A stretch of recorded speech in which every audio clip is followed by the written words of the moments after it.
sanki akvaryuma میگیره ببین با کارش اینو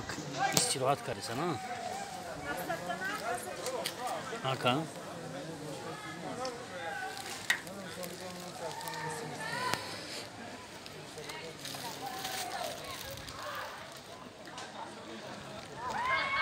اون طرفی جای استراحت فراغت این جایی که علاقه تمامی چشمه ها میبینن و اساسا همین نمودی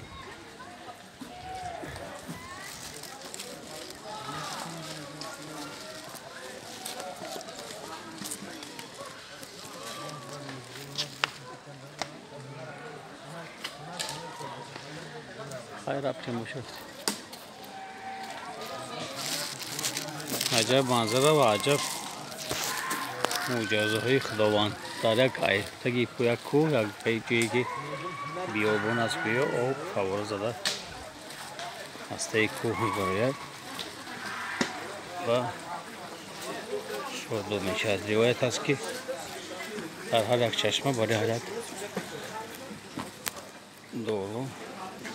برای هر یک درد و دوا هستی دیگر که کوه آب فواره زده میبراید.